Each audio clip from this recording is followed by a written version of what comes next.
Imagine being in Bali for a month and not enjoying even a single minute. That was my life. And then I ended up with a huge ass loan, which I'm gonna clear. But yeah, this is story time.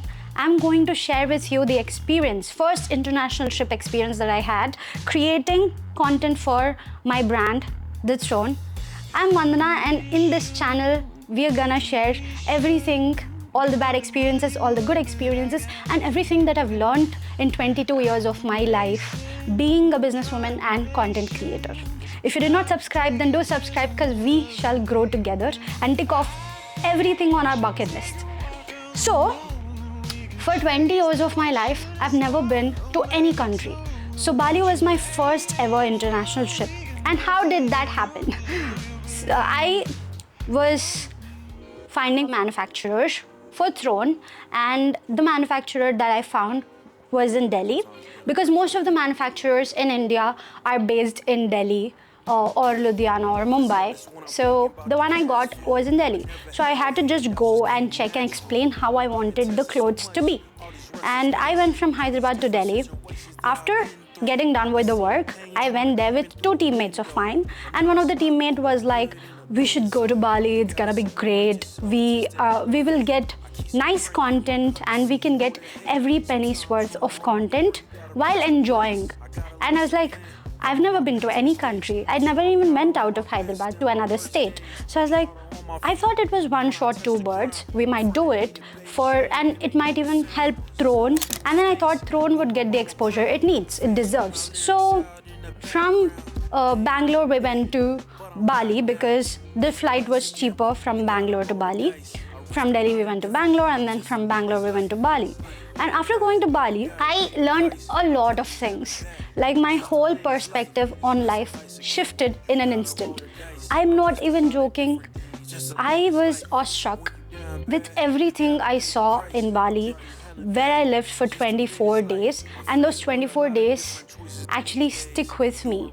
It's been almost 8 months that I've been to Bali, or more than 8 months, but every single day I wake up and I think of the life that I had there.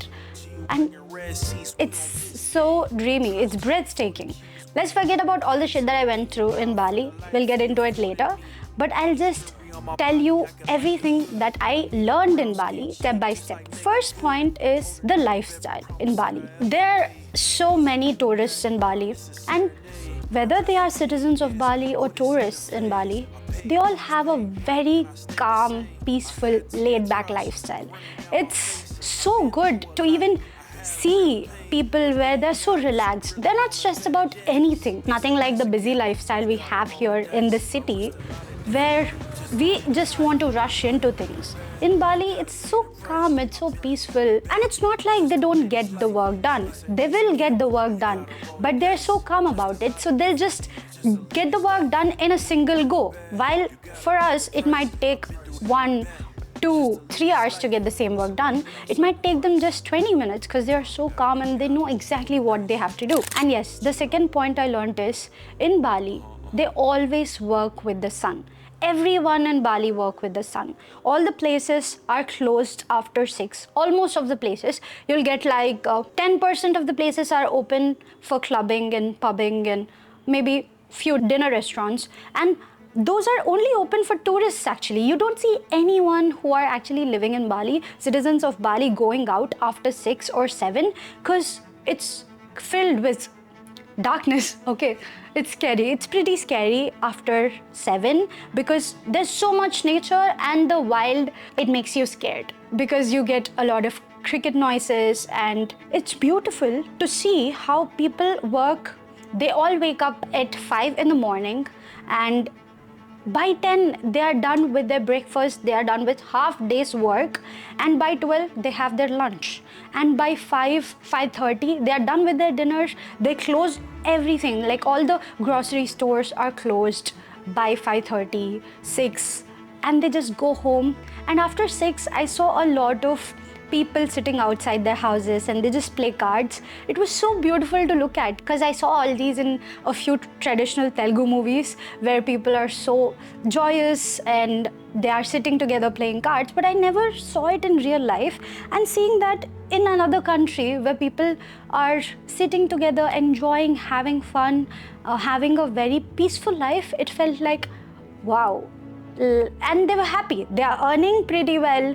They have everything they want in life. And that's when I learned that it is so important to wake up in the morning to get things done by evening, by the time sun goes down. Because, you work dusk till dawn, right? And since the time that I came back from Bali, I've been trying to work with the sun, but it is just not happening. It's not aligning with me, but I'm trying. And I hope that you all try to work with the sun too, because there are a lot of benefits. Especially you'll be very healthy, your brain will work top notch, and you will also get all the work done, because it'll feel like you don't have 24 hours, you have 48 hours in a day. It feels almost like that.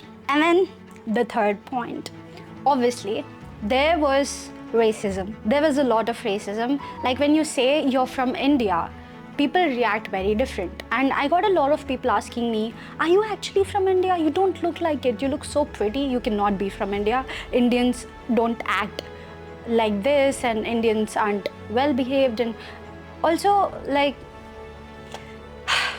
racism was too high. The moment I speak in English, they know that I'm an Indian because of my accent, obviously. The moment they know that I'm an Indian, they treat me different. They say that, we're not gonna sell you stuff, or just Indians, I hate Indians. And it's like, it was aching, and I did not like that. That was one point that I did not like. But then I realized racism is everywhere, throughout the world. I cannot say it's just in Bali. I've not been to any other countries, but I know that it's gonna be there too. And I really hate the factor where everyone has this thing with Indians, that Indians are ugly, Indians are not well maintained, and Indians are not well behaved, and they do not deserve respect. I don't like that at all. That was one biggest thing that I hated in Bali. But then I was like, if there's anything else that can overpower all of this, is if you have enough money, if you're rich, the whole world will respect you, hands down. Nobody cares, nobody's gonna give shit. Just throw money on their face and they're gonna keep their mouth shut. Nobody should be able to talk to you in a rude manner anywhere in the world. Throw money to their faces. That's the only solution. That's the only solution that I thought, because we can never control any other factor. If we get rich, it's a factor we can control. We can get rich and we can, just throw money on people's faces. But we cannot ever try to get into someone's head and change their mentality or personality or perspective on how they look at others. And that was one of the reasons why I hated the people there. Otherwise, there were a few people who are kind too. They don't care where you're from. They'll just treat you nice. And I always keep my conversations short, cut to cut. Like whatever work I have, just get done with it and don't mind about anything. Fourth point is, people always keep to themselves in Bali. They don't care what you're doing. If you're filming, if you're just having fun, whatever you're doing, you can do anything. You can literally roll in the beach and they won't even look at you. They won't even look at you for longer than a second. And in India, whenever I try to film, in Hyderabad at least, I tried filming in a few restaurants and they always restrict you. They're like, don't film, filming is not allowed and stuff. But in Bali, you can film anywhere. I filmed all the time and it was very beautiful having that creative freedom, because when you look at very good scenery, you just want to capture it because you want that for memories. And if you can create content there, especially being a content creator, I loved that creative freedom. That's another point that I liked in Bali. Fifth point is, everybody has this growth mindset. They're trying to build their brand. They'll actually try to grow as individuals, and they'll just dedicate themselves to their work no matter where they are at. Even in the beach, they'll work in cafes. I've been to a lot of cafes. I went to a lot of different beaches, and people just come sit in the beach and they're working. And I was so shocked to look at it. I'm like, you're in the beach, and they prefer working with a beautiful scenery in different places with ambience. And I was like, it changed my view on life. Like, I used to think if I'm in a crowded place or if I'm in a beautiful scenery, I should just enjoy the scenery, and it would be wrong to work in such places. But then I was like, it is so beautiful. When I went to Bali and when I started working in different places, I tried working in the beach with a beach view. It was so beautiful. I saw that I was 10 10 times more productive because I looked at the world and the world was so beautiful. I was like, why should I not get my work done while enjoying the world? It was more like connecting with the nature, working with the nature. Such a beautiful feeling, and if you're ever in Bali, you should definitely experience that. And yeah, obviously every place, all the people will have pros and cons, but I will say if any place is like the pros are outweighing the cons, then you should definitely go ahead and go for it. And lastly, I know you all know this, Bali was a lot less polluted because it was filled with trees. All the villas have trees surrounding them, and like wherever you go, there's so much greenery. But one thing that hurt me was there was also a lot of garbage on the roads, which I guess happened because of a lot of tourism and people just do not care.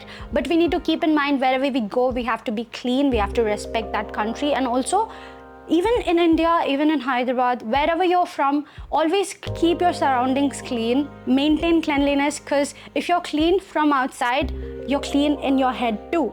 Wherever you are, keep your workspace clean. I already told in a previous video how cleaning your wardrobe makes your headspace much cleaner. It's not just wardrobe, it's your workspace, it's your house, it's your surroundings. Wherever you go to a restaurant, you go anywhere, try to maintain that cleanliness because firstly, etiquette is very important. It shows a lot about what kind of a person you are, and also you will feel much more confident with yourself, you will feel much more dignified, and Bali felt like it is so much connected with the nature. Except for racism, everything else was top notch in Bali, and I loved all the time that I spent in Bali, and it was so beautiful, I cannot tell you. And I would love to travel more. I love traveling personally since I was a kid. I used to look at all these places in Pinterest and in Google, and I was like, I'll go to that place, I'll go to this place, I'll explore this mountain. And actually I'm so glad that I got to do that in Bali. I went to a few mountains, I did trekking, and I went to a few beaches. I don't know how to swim, so I did not swim in the beaches. That's one thing that I wish to do if I go to any other trip. And by the time I'm going to any other place, we are going to tick off learning swimming, okay? That's another thing that's in the bucket list, and I'm gonna do that for sure. Otherwise, I'll say Bali changed my perspective on life as a whole because I felt like we all are living in different worlds. We in India and Hyderabad, we are in a lifestyle where we are rushing into everything. There's a lot of pollution outside, a lot of vehicles, they keep honking all the time. There was no honking in Bali. That's so peaceful. There are a lot of vehicles, but they never honk. They're so dignified, they'll let you. They'll take that second. They're like, if you're going slow, maybe you wanna go slow, they'll just go. Like they'll either wait or they'll just go from beside, but they'll not honk. And that's what I really learned. I'm like, you don't have to rush into everything. If you have to be at a place by 12, then start at 11. If that place is 20 minutes away, also start at 11. You're better early than being late and rushing other people, or creating that tension in your head is only gonna harm you. It's gonna raise your blood pressure and raise other people's blood pressure too. It's not gonna help anyone. So it's so important to be calm, to be focused, and to do the work in time. Better safe than sorry. Okay, so that was my experience in Bali. I worked and worked and worked every single day, every single minute. I worked. And this is another point, like I was 20-30 times more productive in Bali than I ever am here in Hyderabad. And the reason I felt that was I was always creating a time frame for my work. I'm like, I'm in another country, I cannot waste even a single second because I paid a lot of money here and I have to get my money's worth. So I have to work and work. So then I realized if we give ourselves a time frame, if we time block, I feel like we work so much more because we as humans work amazing under pressure. At least me, that's me. And after I came back to India, I still time frame to this date because I love giving myself tasks and getting it done within that time. But also there's this freedom and there's this free feeling where my house, okay, I'm gonna sleep, I'm just at my home, it's gonna be fine, I can wake up early tomorrow. And then I end up not waking up early, so that's one thing that I did not like. And the reason I told that I never enjoyed even for a minute in Bali is because I did not take any time for myself. I was working 24/7. Obviously I had fun while working because I saw a lot of people working on their goals too, which made me work 10x. And I was like, I want a lifestyle where I'm surrounded with people who are working too. If you're surrounded with people who are on this journey of growth, we grow too. Be in a group of 9 business owners and you'll become the 10th, right? That's a quote that I really like, where if we surround ourselves with all the right people, we become the right people. I might have not taken even a single second for myself in Bali, but I got an invaluable lesson of you can enjoy even while working. And if you are in beautiful places, you become beautiful people too. You're on this growth journey, and this video is gonna change your perspective on everything you wanna do. You need to be in the right places. We are not living in the same world, okay? We, in the sense I mean, we in Hyderabad and the people in Bali, I mean, they do the same work, get the same pay, but they have beautiful sceneries and beautiful mindsets surrounding them, and that's so important for us to grow too. So let's work so hard to make Hyderabad such a beautiful place and to make India a very beautiful place, a very welcoming place, because we all should keep to ourselves, mind our own business and try to grow individually so that no one feels like we are being pokey, right? That's what I feel. Do let me know what you feel in the comments below. And if you have ever been to an international country, share all the experiences that you had with me. I'd love to know them because I've never been to any other place than Bali. That's it for this video. See you in the next video. I had so much fun. I had so much fun talking to you guys. Also, I'll say this, I was a little flustered because I did not understand how do I explain everything that I experienced in Bali. How do I share my journey? But with each video, I'm trying to get more comfortable with the camera, be one with the camera. This is just me sharing and documenting all my experiences so that my future self can see it if she ever wants to. And yeah, that was it. It's so beautiful. Sabracadabra. Ooh, that sugar sweet, you got what I need. Sipping on the potion, all that good emotion, just my kind of heat. Keep it on repeat, destined by the potion, loving this devotion.